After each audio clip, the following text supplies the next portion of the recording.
Welcome back, everyone. Last night we had our first snow of November, and I think this one's going to stick, which means no more outdoor work until next spring. But that's okay because I have so much more to do inside the house. And Caesar's going to start with that right now. But while he's working on whatever he's going to do, I am going to work in this room. Last time you saw me work on the floor, putting new tile in, and this episode I'm going to put tile on the walls. This is the tile I'm going to use, and I'm going to call this a subway tile just because it is longer than it is tall. And as a comparison, I want to hold up the standard subway tile to it, and this is a 3x6. So you can see the larger one here is about, twice the size of your standard subway tile. So that does two things for me. Because this bathroom is 8x10, which is pretty large for a bathroom, I think that a tile this size wouldn't get visually lost on the walls versus one like this. And the other thing is because this is twice the size of this one, I can cover the walls with this tile in half the time. 3 out of the 4 walls in here are going to get tile on them, and 2 of those 3 walls are of course already brand new, and then the other wall is this one. This is the one I didn't replace, and the reason for that is because all the wet stuff, the sink, the toilet, the tub, are on the other side of the room and the farthest away from here, so I think this one's going to be okay. But it has a problem. It had wallpaper on it from about 4 feet down to the floor, and you can see some of it did come off with me peeling it, and the rest of it kind of left the backing behind. So the problem I think we're going to have here is when I start applying mortar to the wall, I think the moisture, the water in the mortar is going to soak into the paper, get behind it, and then reactivate the glue, and then I'm going to be stuck with a really peeling, yucky mess. So before I go any farther, I'm gonna have to get this paper off. I've never done this before, but I just talked to a friend who's done more wallpaper stripping in his entire life than he's ever wanted to do. And he said, all you gotta do is put some hot water in a spray bottle, spray it on, let it soak for 10 minutes or so, and the wallpaper should just start coming off. So we'll see. It's been about 10 minutes now, and I'm getting some bubbles here behind the wallpaper. And that was my concern if I had put the mortar on top of this stuff, and I figured that some of it would detach like this. So let me give it a shot down here with my scraper and see. Oh wow, it's actually coming off a whole lot easier than I thought it would be. Wow. Okay.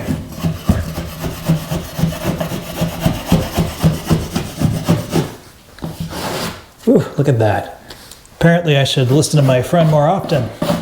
He's got some pretty good advice when it comes to wallpaper removal.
Other than a few gouges from the scraper, I think this turned out pretty well. Now those gouges aren't going to affect how the tile gets put on, or nor will you see any evidence of it through the tile once it gets finished. But what you will see is this part right here. This is above the tile line. The tile is going to stop where the wallpaper used to. And what they had here was a border and I forgot about it. I just plastered over top of it, and when I got everything wet with the spray bottle, it all started to come off too. So I will have to go back over this again with some fresh joint compound and smooth that out, and it'll look good all over again. It is the end of the day. It's already dark out there. I'm looking out the window, and you know, time zone change, or not time zone change, the time change in fall. So everything gets darker earlier. I feel tired, even though I'm not really. I shouldn't, you know. Normally I'd be much more awake at this point in time. But I'm also splitting my day in half between this house and another house.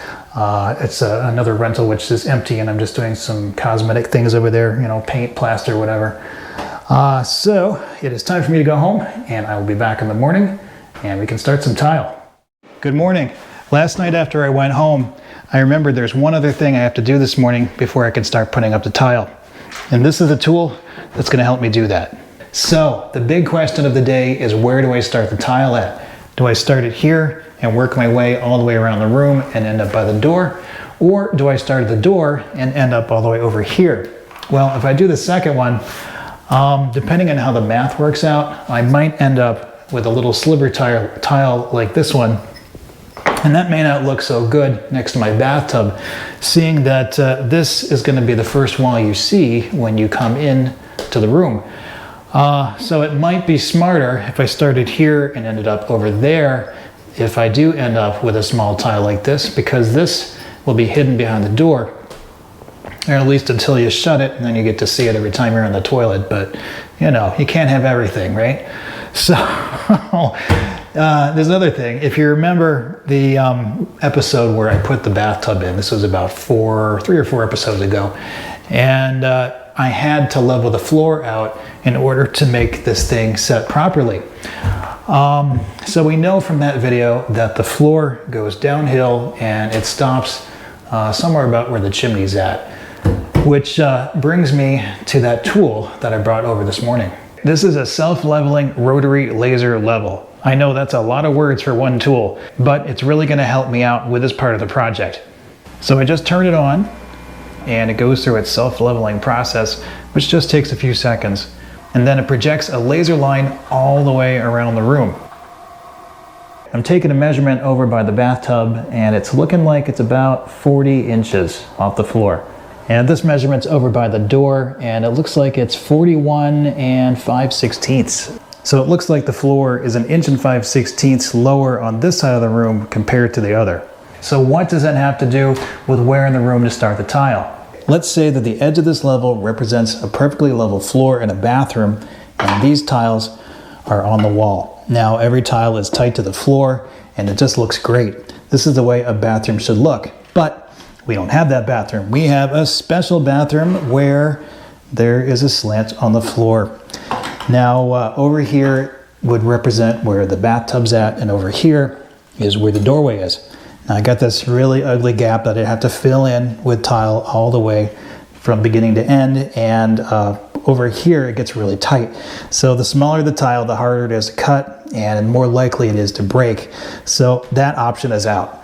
Let me move my floor example up with the same angle, and I like this way better. So we still got full tiles all the way to the end. There's no little tiny pieces I have to cut and fill in, and I think this looks a whole lot better. While the laser's still in here, I'm just drawing a few pencil lines along the projection all the way around the room. Then I can get the laser out of here, pack it up, and put it in a safe place. Then I just go back all the way around the room, connecting all the lines together. I'm over here by the door, and this is where a full tile is going to be. So I'm just putting a mark at the top of that, because this is where the start of my ledger board is going to be. A ledger board is just a straight piece of wood, and in this case, it's a piece of plywood I ripped down on the table saw. And what it does is it attaches to the wall, and it creates a level surface for the tile to start from. I took a measurement from the mark above the tile to the level line at the top, and I transferred that number over into the corner. So the only thing I had to do after that was screw the ledger board to the wall at a few points along the way. I finished up the ledger boards on the other 2 walls, and I taped down some rosin paper on the floor to protect it from any future messes I'll be making while putting on the wall tile. A few episodes back when I did the floor in here, I mixed up my own mortar to adhere the tile to the floor.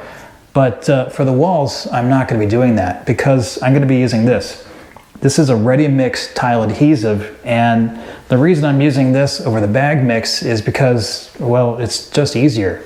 As soon as you open up the lid, it's ready to go. And another nice thing about it is if I have to stop at some point along the project, I can. I can just put the lid back on, nothing's going to dry inside, and I can clean up my tool and go do something else. And when I want to come back to start again, I can. I can just open up the lid and it's ready to go. Now, the reason I didn't use this on the floor is because, well, the manufacturer doesn't recommend it.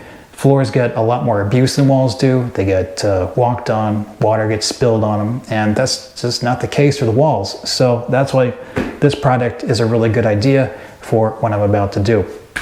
So to apply it to the wall, I'm going to be using this. This is my 5/16 V-notch trowel. So the first course of tile would start from the floor and go to the top of the ledger board, but that's going to be the last course of tile I put in here because that's the most complicated row. Now, each tile in there is going to have to be cut widthwise all the way around the room, and that's going to take a lot of time. So if it didn't make sense before, that's why I put the ledger board in. So what I wanted to do before was start off with a whole tile against the tub, and because this is the first wall you see when you come in here, and then the second tile after that would be a half tile because I want that classic subway tile look, and then there'll be another whole tile above that, back and forth all the way to the top. So I'm going to start the first row of tile off with the half one, followed by a whole, and one more whole one over here. A few minutes ago, when I put that tile on the other side of the room as a height marker for the ledger board, I didn't add any extra spacing above that for the grout line. So I'm going to do that now. I got these 1/8 inch spacers, and I'm just going to put them under every tile all the way along here. I'm going to use 2 per tile so I have a level surface. This stuff has nice grip to it. I like this adhesive. Now, while I've done that, I'm going to put a couple of them in here too. Actually, I don't need 2, I just need 1 in the middle. So 1 over there. Put some in there. All right. So that's that course. The next course above that one would be another whole tile. Another one after that. I just want to get as many of these tiles up as I can. It's not because it's a race for time or anything like that. The adhesive I'm using is dries by air, so I want to say it dries slower than the stuff I used for the floor, which dries by chemical reaction. So really I'm just getting as many tiles up and getting done with that step, and then going back over it later on with these 1/8 inch spacers. Some of the wall tile you can buy has built-in spacers already on it. Now the edges have little bumps on them, and that acts as a tile spacer when you put it up against another tile.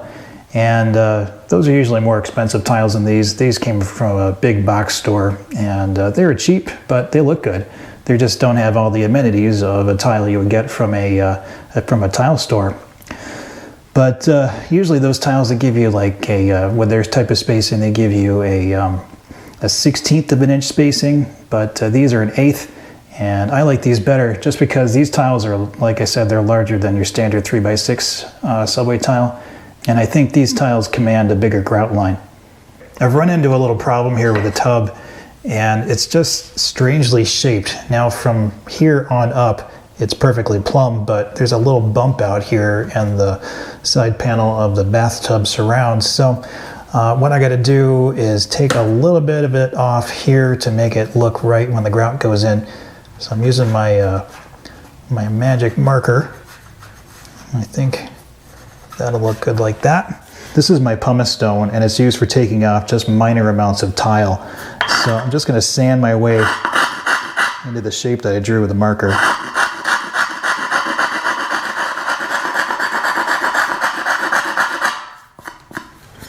All right, let's give that a shot. Yeah, that looks pretty good. Let's put some spacers in here. Yeah, I like the way that looks. I'm 4 courses up now, and I thought it was time to bring up the laser level just to see how I'm doing, and everything looks really good. So I guess that means that my ledger board is doing its job. But not every tile job goes the way you want it to, and sometimes you get some drift over a distance. And the way I found to correct that is with these. These are a wedge-shaped tile spacer, and what you can do is you can put them under the spacers you already have there, and it can raise up your grout line by about 1/32 of an inch. Now that's not very noticeable, but if you do a couple of them, 2 or 3, 4 rows at a time to get you up to where you need to be, then that's the way to go. So I've found that these tile spacers are a really good thing to have in your toolbox, just to get you out of a tight spot when you run into a problem like that. I've run into my first obstacle, and I think I can solve this with a hole saw. So let me hold up my tile to where it's supposed to be lengthways, and it looks like the edge of the tile lines up with the edge of the pipe. So if I go this way, it will be just about the same way. So the edge here is almost at the top of this. So it looks like I could definitely use a hole saw for that. I've got my diamond hole saw kit, and I think this is the size I want to use. Let's see if it fits. Yep, that's perfect. I transferred the measurements onto the tile, and now I'm drilling a pilot hole with the center bit of the hole saw, followed by the rest of the hole saw. All right, moment of truth. Let's see if it fits. Oh yeah, look at that. That's almost perfect. Just have a couple of spacers to put in here, and after I'm done with that, I'm going to finish up this wall with some time lapse.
The last row of tile is going to be a little different than these, and that's because they have a bullnose edge on them. Now, the reason I like these tiles so much is because they make a nice transition from where the tile ends and the drywall begins. So how I put adhesive on the wall before, I'm not going to be doing that for the last row because I don't want it to go beyond the edge of the tile by accident. So what I'm going to do is I'm going to apply it to the back of the tile the same way as I did on the wall, and then press the tile into place, and I don't have any excess adhesive left behind to mess up the walls.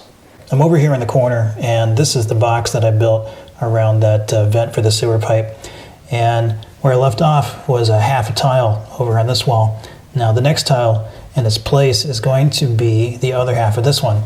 Now the reason I'm putting this tile here instead of a full one is because I want to have that continuous pattern flowing all the way around the room. The next obstacle in the room is this corner, and there's a couple things I can do to make this look good. And the first one uses this tile. This is a bullnose tile like I used at the top of the wall over there, and on the other side of the corner here I'm putting a standard tile up to it, and that gives me a nice eased edge around that corner. But there's one thing I don't like about it, is that the grout line from this tile does not wrap all the way around the wall over to this one. So what I can do to solve that is I can cut this tile in half, but that is going to give me a problem. And this is what a cut tile looks like. So this is the edge you got there. You can see the inside color, and the factory edge looks like this. It's got the glaze that goes all the way to the back side there. Now when you grout this tile, the grout is going to go a little bit past this edge here like that, so a little bit of this corner is going to show, and that would look fine there, but on this side it won't, because you're going to see a little bit of this tan inside color showing through the grout, and that's going to look terrible. So that brings me to the next option. This is a piece of tile edging, and it's got a nice bull nose on it, just like the tile before it did. And how it works is you put tile up to it like that on both sides, and there it is. Looks pretty good. I think this is the option I'm going to go with. To attach the trim to the wall, I just push it into the wet adhesive, and then with a little scrap piece of tile I push it in the rest of the way, letting the adhesive ooze out. Then I check the trim to make sure it's level. Now I can start putting in the tile. I just realized I made a mistake here. That's good bonding tile. That shouldn't be there. I should have, let me add some more adhesive. It's supposed to be a half tile, or the other half of this tile goes right here, like that. That's better. I just found a flaw with my plan, and there's a cut edge on this tile that's going to be seen, so I guess it really didn't matter which way I handled this corner. But I'm already into this now, and hopefully when the grout goes on, this thing won't look too bad. You probably noticed by now that I haven't been back buttering these tiles like I did for the ones on the floor, and that's because it's not necessary. What back buttering does is it makes sure there aren't any voids between the tile and the mortar on the floor, because if there was a void there, that would be a potential place for the tile to break. Now if there's a lot of foot traffic going across the floor, or if something got dropped on the tile, the energy going down into the tile would get transferred through the tile, through the mortar beneath, and then absorbed into the floor. But if there was a void behind that tile, that energy would have no place to go, and that's where the tile would break. Wall tiles don't get anywhere near the abuse of a floor tile, and that's why I don't back butter them. I'm down to the last few tiles here in the corner, and there's a couple of things I want to show you. And this is the first one. This is my score and snap tile cutter, and I've been using this for the majority of wall tile cuts in here versus my wet saw. Now the reason for that is because it's nice and portable. I can keep it in the same room with me. It doesn't make any noise, doesn't make any dust, doesn't throw water everywhere. But it does have its limitations. I can't cut tile like what I used on the floor because that's just too tough for it. But this wall tile is weaker and it cuts really, really well. So let me show you how it works. I just line up the mark on the tile with the mark on the cutter, and I just drag the scoring wheel across the tile like that, lift up the handle, push down, and it cuts it just like that. And the other thing I want to show you is to get rid of this rough edge. I just take the smooth side of my pumice stone and go over it a few times, and that gives me a nice crisp edge. Now this is the cut edge, which is going to be up against my bullnose in the corner there. So what I've been doing on the other tiles is I just go back and forth a few times till I get just a little bit of a back bevel there, and I think that's going to be enough, just so when it gets grouted you won't see any of this bisque color showing through. I'm hoping the last obstacle on this tile job is going to be right here in the inside corner. So I think I mentioned before that I got these tiles from a big box store, and all I got were the full tile and a bullnose, and that was it. They didn't have the inside corner or the outside corner. So I was lucky to have found this piece of trim to fix the outside corner problem. But for the inside one, I did this. I took a standard bullnose tile and I put a beveled edge on the tile for here and there with my pumice stone. So let's get these up on the wall and see how they fit. Let me get a few spacers in here. Yeah, this corner looks really good. And finally, to finish up the outside corner, the manufacturer of this trim makes this little plug that goes on top, and I have some adhesive on the bottom there, and it just goes in the top like this and pushes down, and I wipe it clean with a sponge, and there it is. It looks really good. So it's getting kind of late in the afternoon, so I'm going to finish up the rest of the tile with some time lapse.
That's it for tonight. As you can see, the sun's already gone down and one of us is ready to go home. So I'll be back in the morning and I'm going to do that last course of tile.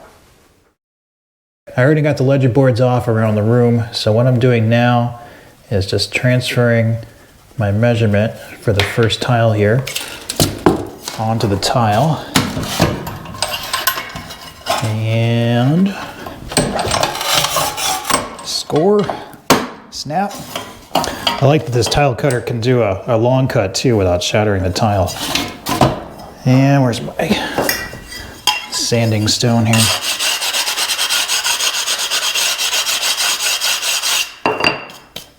That looks pretty nice. A little bit of adhesive on the back.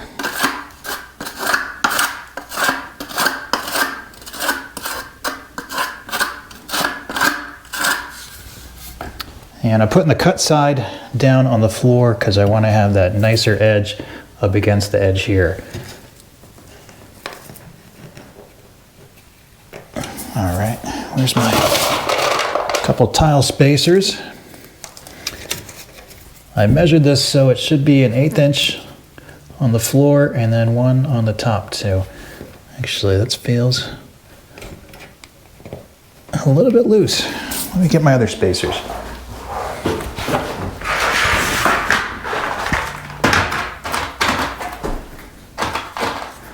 These are these little wedges I told you earlier, and I'm just sticking them in on top there. Give myself a little bit of extra spacer. And now those are holding better right there. Yeah, that looks real good. Okay, I'm not gonna bore you with how I put in every tile on the bottom course because they're all exactly the same, with the exception of this one. This thing sticking out is the pipe that goes to my sink drain, and because things didn't work exactly how I wanted them to on the floor, this thing stuck out just a little bit. But I solved that problem by doing this. I carved out a little bit of the back of this tile with my pumice stone, and if I put the tile up here, covers it right up, and there's no rocking, it fits just fine. So as soon as I get the grout on the wall, you'll never know there was a pipe there. And that is the last tile. The funny thing about this first course is it took half the time that it took to put the tile on this wall and the one behind me. There were so many cuts. Every tile had to be cut on an angle just to match my crooked floor. So I can't imagine how long it would have taken to do the entire room if I hadn't put that ledger board in. So I'm going to come back in a couple hours after the adhesive for that first course is done drying, and I'm going to do some grout. I got all my spacers off the wall, and I made sure that there wasn't any leftover adhesive sticking out between the joints. I got my grout mixed up here. It's been about 10 minutes now. It's been sitting, slaking away. And I mixed up the same way I did for the floor. It's got that sort of a rubbery mayonnaise consistency. So, ready to go up on the walls now.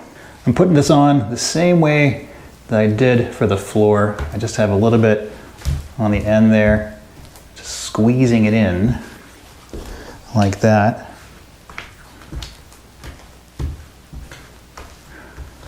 And this is the same color I used on the floor. It's kind of a trendy thing right now. At least it's been for like the last 10 years. Is to put a darker color grout for the wall tile. And it looks pretty good. I worked on a house with a friend, and they had a 1920s bathroom. And it had the smaller, the 3x6 tile for this. And for the house being, I don't know, nearly 100 years old by that point, it had dark grout in there. So, and it looked pretty nice.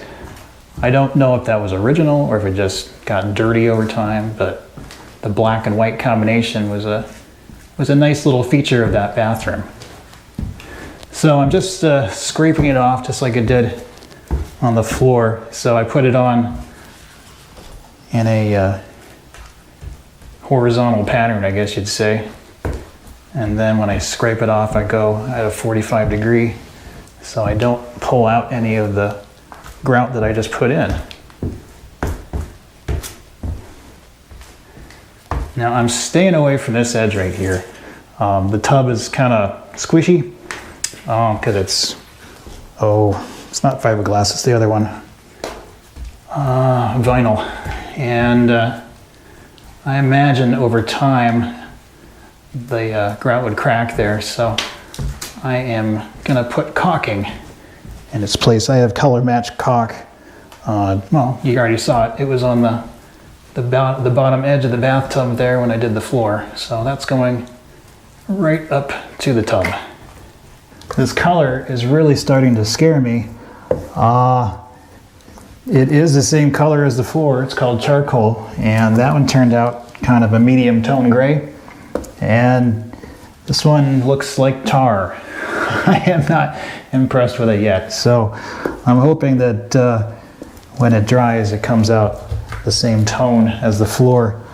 The only difference here that I can think of is that this is unsanded grout, so I don't know, it shouldn't be any different. It's the same manufacturer, same color, same everything but that. So all I can do is finish up and hope for the best. I've made it all the way over to the last inside corner, and I can't get my tool in there to fill in that joint. So what I do is I take a finger load of this and I just press it in like that. And that is the best tool I've found so far to get all the grout in the corner to stay. Now, if this were a corner in a shower, I would use color match caulking because those almost always crack, and I'm not 100% sure why, but I suspect it's because there's an extreme temperature difference when the water hits the wall. So it probably goes from whatever 70 degrees that the room's at to 100 and so, and that can make the wall tile expand, but not 100% sure. That's just a guess. The grout's been on the wall for about half an hour now, so it is pretty dry. So it's time to wipe it off with a sponge. I'm just going across it diagonally like I did with the grout float. And again, that just keeps all the grout that you want left behind staying in the joint. Just a few passes, it's nice and dark. So time to rinse. Start all over again. You want to have a pretty dry sponge when you're doing this, otherwise you're just reactivating the grout and you're making a big mess again. I found a spot that I missed right here, so I got a little bit left over. And that happens. Even with glasses, I still miss it. All right, looks better. This is my third wipe down, and I'm just getting rid of the last bit of residue left behind, and it's looking pretty good. After this,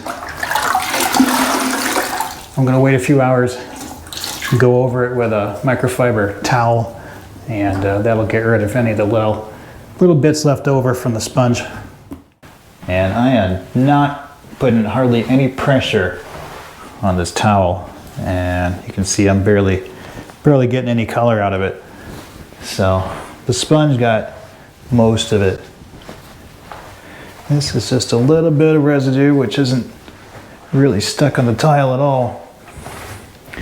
And the nice thing about the wall tile is they're so shiny compared to the rough floor tile, so it makes any kind of wiping down here. It's just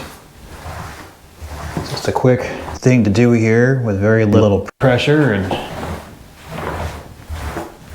it's all nice and clean. Yeah. Well, I'll be back in the morning. Hopefully the grout has dried and lightened up a few shades. I am not sold on the color yet. I'm thinking I really should have went with a lighter color, but I don't know. Maybe a miracle will happen, and 12 hours from now we'll have a lighter color and look a lot better than it is now. All right, see you in the morning. Good morning. It's been about 14 hours, and the grout is totally dry, and it is exactly the same color as I left it from last night. I am not happy with that. I was really hoping that it would be a few shades lighter, but it's not. So that leads me to a couple decisions, and the first one is either leave it alone and move on with my life in this room, or should I go buy a product called a grout refresher, which all it is just a heavy-duty paint that goes on top of the grout, and you can make it any color you like. And in this case, I'd like it to be a lighter color gray, something that you find in the floor tile that's already here. So I'd like to present that question to you. If you could leave your answer in the comments box below. Would you rather have it as it is, or would you like it something lighter than what it is?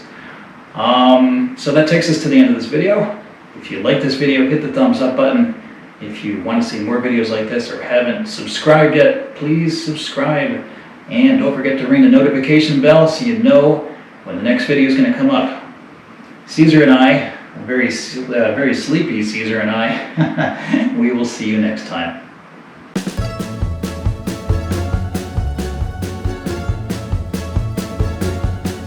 Good morning. Last night after I went home, yeah. Come on, Sneeze. Come on, Sneeze. And I think this one, oh, sneezes. All right. I can cover the amount of space in twice the time. In twice the time, in half the time. One thing, you messed up one thing. Do I start it here and walk my way? So what does that have to do with blah? Okay. A few episodes ago when I did the floor in here, I mixed up my own floor tile. I did that again. To adhere it to the wall. Now to apply it to the wall, I'm gonna be doy. Hold on a second. I got a Charlie horse in my hip. Oh, ow, okay. That's better. And I drag the scoring wheel. It's stuck. And one of us is ready to go home. So I'll be at okay. Oh, so close.